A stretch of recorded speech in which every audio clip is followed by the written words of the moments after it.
Let's start with a scenario that I think everyone, regardless of their industry, has felt in their bones. You have this incredible idea. Maybe it's a product you've engineered to perfection, or a service that you know you have the data is better than anything else on market. You launch it, you put it out there, and you wait for the applause.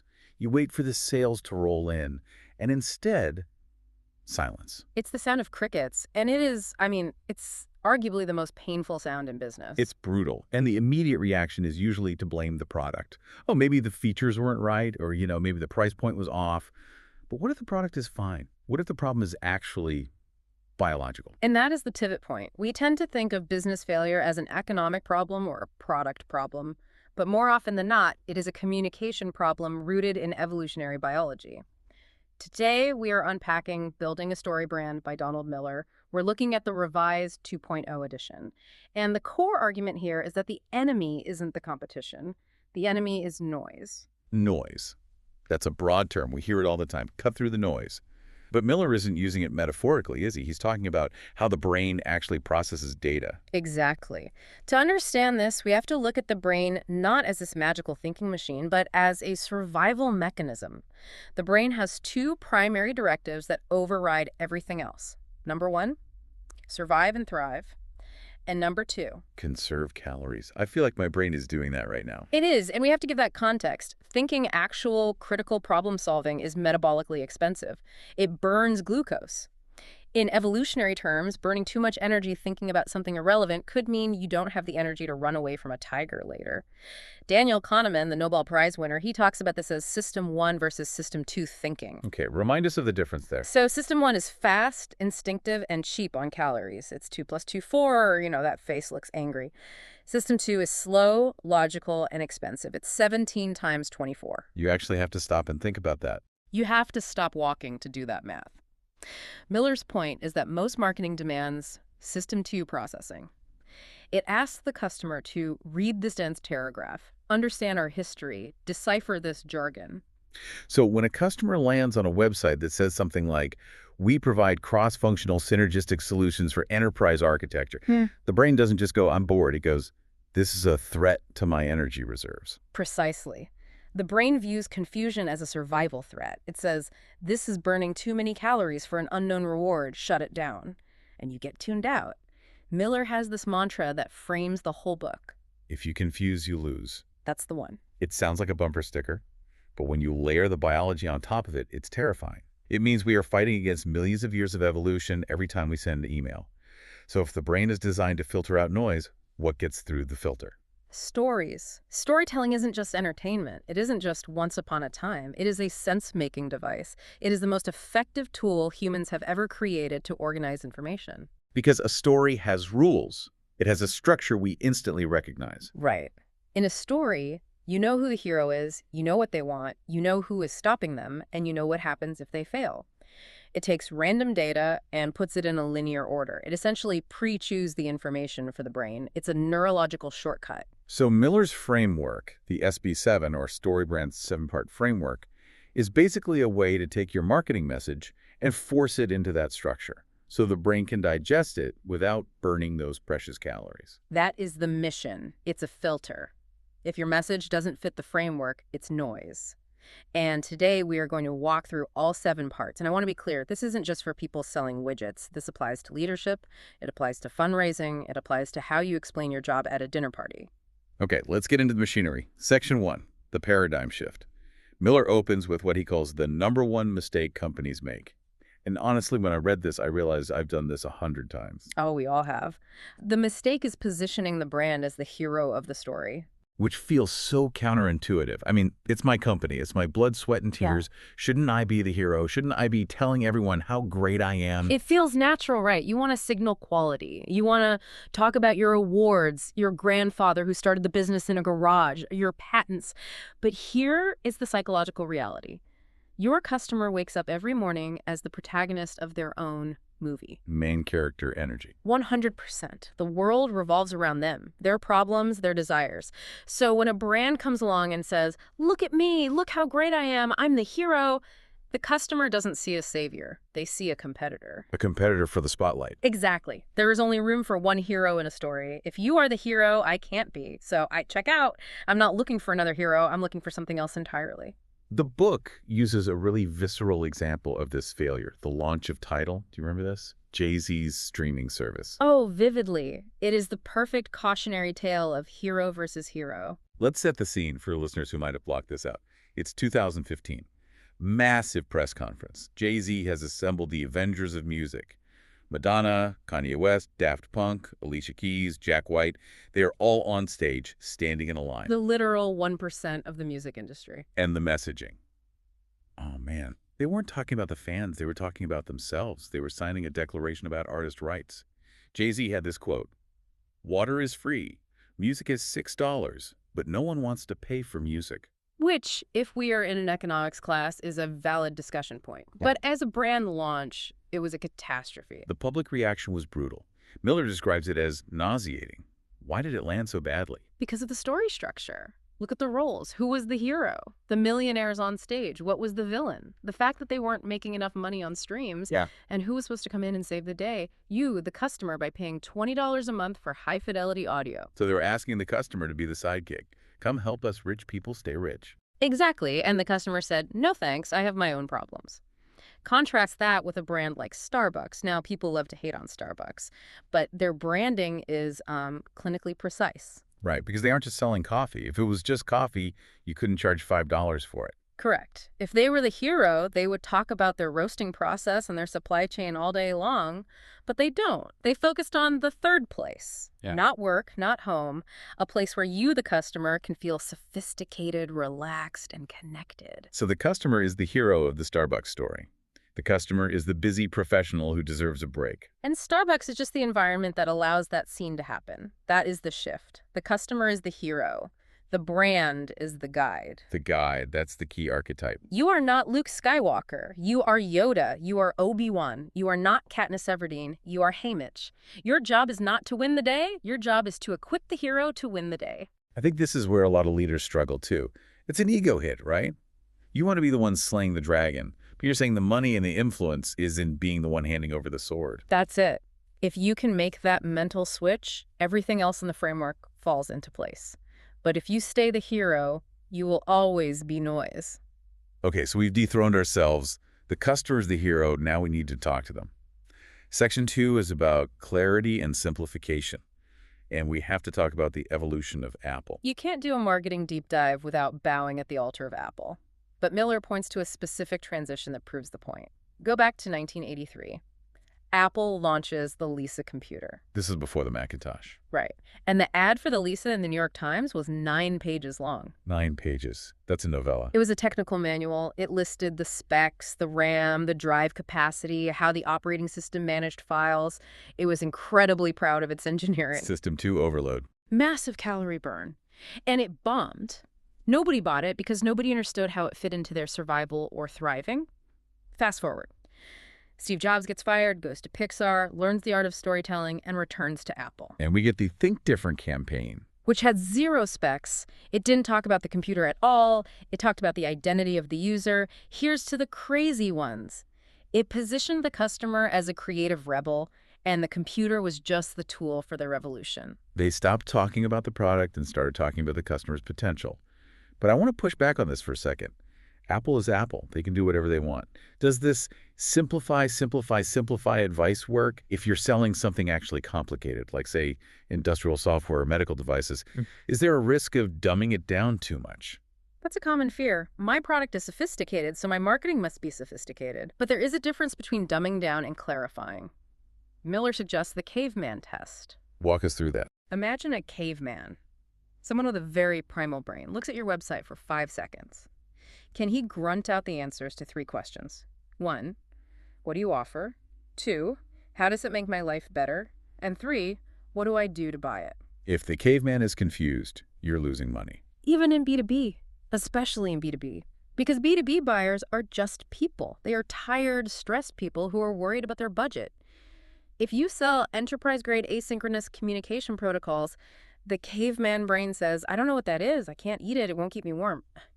If you change that to, we help teens talk to each other faster, suddenly the caveman gets it. There's a great example in the book of a small business owner, Kyle Schultz. He's a firefighter who sold a photography course on the side. This is a perfect example of the curse of knowledge. Kyle knew everything about cameras, so his website was full of jargon. Master the fist stop, understand ISO, depth of field. Which to a pro is basic. But to his target audience, parents who just bought a nice camera to take pics of their kids, it sounded like math class. It sounded like homework. He was highlighting the process, not the result. He was making steady sales, about $25,000 a year, but he hit a wall, so he applied StoryBrand. He cut 90% of the text. 90%. That takes guts. It does. But he replaced the jargon with simple, result-oriented language. Instead of master aperture, he said, take those photos where the background is blurry. Where the background's blurry. That's not technical, but it's exactly what the parent wants. He closed the story gap. He connected the product directly to the thriving, instinct-preserving family memories beautifully. He relaunched the same list, no new ad spend, and sales jumped to $103,000. 4 times the revenue just by changing the words. That is the power of clarity. So we have a hero, and we're keeping it clear. But a story isn't a story without a fight. Section 3. The villain. Conflict is king. A story without a problem is not a story, it's a pamphlet. Miller quotes a writing instructor who says, readers want to fret. If everything is going great for the hero, there's no movie. No one watches 2 hours of Luke Skywalker farming peacefully on Tatooine. Exactly. In marketing, you have to define the problem. You have to articulate the villain, and you should personify it. Give it a face. But this is where it gets nuanced. It's not just you have a problem.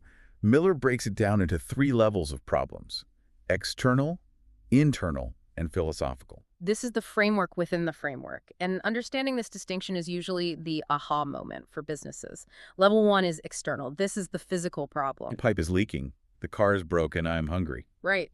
Most companies stop here. They say, we fix leaks, we sell cars. But Miller argues that people don't buy solutions to external problems. They buy solutions to internal problems. Okay, let's role play this to see if I've got it. Let's say I'm a lawn care service. My external problem is the grass is too tall. What's the internal problem? Well, ask yourself, how does having tall, messy grass make the homeowner feel? Probably Yeah. embarrassed, like neighbors are judging them, or overwhelmed because they don't have time to mow it on Saturday. Bingo. The internal problem is shame or loss of leisure time. So, if you market your service as, we cut grass, you are solving the external problem. You're a commodity. But if you market it as, reclaim your weekend, or have the best-looking lawn on the block without lifting a finger, you are solving the internal problem. You are resolving the shame and the stress. That is a huge difference. You're selling the feeling, not the lawnmower. Exactly. Look at CarMax. This is a classic case study. External problem, I need a used car. But who is the villain in the used car story? The sleazy guy in the polyester suit. The haggler. Right. So the internal problem is anxiety. I'm afraid I'm going to get ripped off. I'm afraid I'm going to look stupid. CarMax didn't just sell cars, they designed their entire business model to kill that villain. No haggle pricing, certified inspections. They aren't selling steel and rubber, they are selling peace of mind. And then there's the third level, the philosophical problem. The why does this matter in the grand scheme of things? This is the ought versus is. It's about justice. Tower Records, Rest in Peace, had the tagline, no music, no life. Which is dramatic. It's incredibly dramatic, but it elevates the purchase. It says, a world without music is a dark, boring tragedy, and we are fighting against that. When you can align your product with the philosophical wrong that you are righting, you turn customers into fanatics. So if I'm that lawn care guy, maybe my philosophical stance is, you work hard, you shouldn't have to spend your free time doing chores? Yes, your weekend belongs to you. Now, you're not a gardener, you're a liberator. I love that. Okay, so the hero is beaten down by the villain. External, internal, and philosophical. They are ready for help. Enter Section 4, the guide. This is where you finally get to show up. But remember, you are not the hero. You are the guide. The guide is the character who has been there, done that, and can show the way. And Miller says there are 2 specific characteristics the guide must demonstrate to earn trust: empathy and authority. You need both. Empathy says, I understand your pain. Authority says, I know how to fix it. Let's talk about the balance here, because I see brands that are all authority. We are number 1, we have the best tech. That's the muscle man approach. If you have authority but no empathy, you come off as arrogant or unapproachable. The customer thinks, you're great, but you don't care about me. On the flip side, If you have empathy but no authority, oh, I know it's so hard, I feel so bad for you, but you have no track record. You're just a nice friend. You're not a solution. You need the doctor who has a good bedside manner and knows how to perform the surgery. Precisely. Miller points to Bill Clinton's 1992 town hall debate as a masterclass in empathy. Remember when George H.W. Bush was asked about the national debt? He looked at his watch. He looked at his watch. He gave a technical, sterile answer about government finance. He failed to connect. Then Clinton steps up. He walks right to the edge of the stage, looks the woman in the eye, and asks, "How has it affected you?" I feel your pain. That moment won him the election. He validated her internal struggle. That is empathy. But for authority, you don't need to be a politician. It's actually simpler. It's the logos section on the website, right? The as seen in. Exactly. Testimonials. Trusted by 500 companies, statistics, awards. But, and this is a crucial nuance, these things should be placed delicately. They shouldn't be the headline. They are the salt, not the steak. They're there to answer the subconscious question. Does this guy know what he's doing? Amy Cuddy, the Harvard psychologist, found that people judge you on two metrics immediately. Warmth, can I trust you? And competence, can I respect you? The guide has to hit both green lights instantly. So we've established trust. The hero likes the guide, but they're still standing on the edge of the cliff. They haven't jumped yet. Section 5. The plan and the call to action. This is where the fog rolls in. You can have a great product and a trusting customer, but if you don't lay out a clear path, they will freeze. Buying something is a risk. The brain hates risk. Miller says you need a process plan, usually 3 steps. Why 3? 3 is the magic number for the brain. It feels manageable. 1, schedule a call. 2, we build a custom strategy. 3, you get the result. It sounds almost insultingly simple, but it tells the brain, oh, there isn't a hidden trap here. It's just stepping stones. It bridges the chasm between I want this and I have this, but then you have to actually ask. The call to action, the CTA. And this is where businesses get shy. Miller tells a funny story about his own dating life to illustrate this. The coffee story. Yeah, he was interested in this woman, but he was terrified of rejection. So he just dropped hints. Coffee is nice, isn't it? Do you like coffee? He spent months in this vague zone. Expecting her to read his mind. Exactly. And it didn't work. Finally, he realized, I have to be the guide here. He went up to her and said, I like you. I want to take you out on a date. And she said, yes. They got married. The lesson is, customers are like dates. They want to be led. If you don't ask clearly, the answer is no. But there are 2 ways to ask, right? Yeah. Because not everyone is ready for marriage on the first date. Correct. First, the direct CTA. Buy now. Schedule appointment. This needs to be the most obvious button on your site. Top right corner. Repeat it in the middle. Do not hide the cash register. But for those who aren't ready, you need a transitional CTA. The on-ramp. The on-ramp. This is usually a free resource that provides value and establishes authority. A PDF, a webinar, a checklist. StoryBrand famously grew by giving away a PDF called 5 Things Your Website Should Include. Didn't ask for money, it just asked for an email, but it positioned them as the expert. This is huge for B2B, right? If I'm selling a $100,000 software package, nobody clicks buy now. Exactly. In high-stakes B2B, the direct CTA might be book a demo, but the transitional CTA is download the white paper on industry trends. There is a great example of a medical clinic. Instead of magazines in the lobby, they had a healthy body checklist. Oh, that's smart. You sit there, you check off your symptoms. It's a transitional CTA. It helps you understand your problem. Then, when the doctor sees it, the conversation naturally pivots to the solution. I see you checked low energy. We can fix that. It's so smooth. It's not a hard sell. It's a diagnosis. Okay, we are in the home stretch. We have the plan. We've asked them to move. Now we need to raise the stakes. Section 6, transformation and identity. This is the peak. This is where you answer the question, so what? You must define what success looks like, thriving, and what failure looks like, tragedy. Miller says, if there are no stakes, there is no story. You have to paint the picture of the future. You do. If you buy this, you will be happy, secure, wealthy. If you don't, you will be stressed, vulnerable. You have to show the contrast.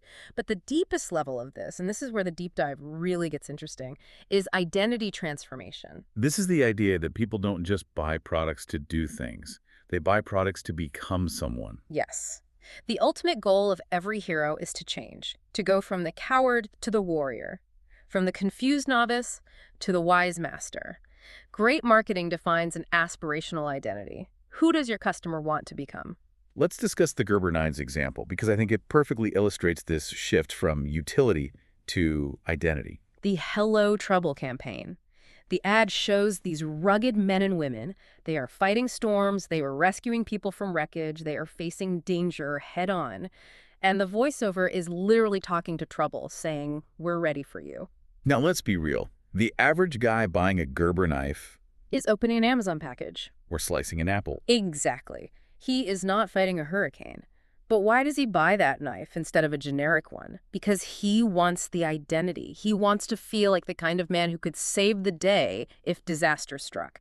He is buying a totem of competence and fearlessness. That is fascinating. Is it manipulative to sell someone a fantasy of themselves? That's a fair question. You could view it as selling a fantasy, but Yeah. I prefer to view it as validating potential. Yeah. People have these aspirations. They want to be more organized or more fed or more adventurous. The brand is simply saying, "We see that in you, and here's a tool to help you step into that identity." Like Dave Ramsey does with debt. Dave Ramsey is a master of this. His customers start with the identity of victim. They are broke, stressed, debt-ridden. He offers a plan, he guides them, and the result isn't just zero balance. The result is a new identity, financially free. The debt-free scream on his radio show is a ritual. It's a public coronation of that new identity. I used to be that, now I am this. And when a listener hears that scream, they think, I want to be that person too. Mm-hmm. It creates a tribe. Creates a movement. So we've built the entire machine. Mm-hmm. The FB7 framework. 1, a character who is the customer. Mm. 2, Uh-huh. has a problem, the villain. Right, with those 3 levels. 3, and meets a guide, which is you. Empathy and authority. 4, who gives them a plan. The 3 simple steps. 5, and calls them to action. Direct and transitional. 6, that results in success, that identity shift. Yep. And 7, helps them avoid failure or tragedy. That is the roadmap. For the listener who's thinking, okay, this is great, but my website is a mess and I have no idea where to start. Yeah. What is the first step? Don't try to rewrite everything tonight. Start with the one-liner. This is your elevator pitch. It follows a simple formula. The problem plus the solution plus the result. We help character avoid problem and achieve success. Can you give us an example? Sure, let's go back to the lawn guy. Most homeowners spend their weekends enslaved by their yards. That's the problem. We provide automated, full-service lawn care, the solution, so you can get your weekends back and have the best lawn in the neighborhood, the result. Clear. Simple. Low-calorie burn. Exactly. Put that at the top of your website, see what happens. I want to wrap up with a thought that struck me while reading the book. We've spent this whole time talking about marketing, but this guide mentality, it feels bigger than that. It is much bigger. This is a leadership philosophy. It's a parenting philosophy. If you are a parent, your child is the hero. Your job isn't to live their life, it's to equip them to overcome their villains. If you are a boss, your employees are the heroes. Your job is to give them a plan and help them win. It requires a certain humility. You have to be willing to step out of the spotlight. You do. But the paradox is, the more you play the guide, the more you help other people win, the more indispensable you become. The guide is actually the most respected character in the story. Everyone loves Luke Skywalker, but they revere Yoda. That is a powerful place to land. Stop trying to be the hero of every room you walk into. Be the guide. Help someone else win. Thanks for taking this deep dive with us. Go audit your website, check your ego at the door, and clarify your message. We'll see you next time.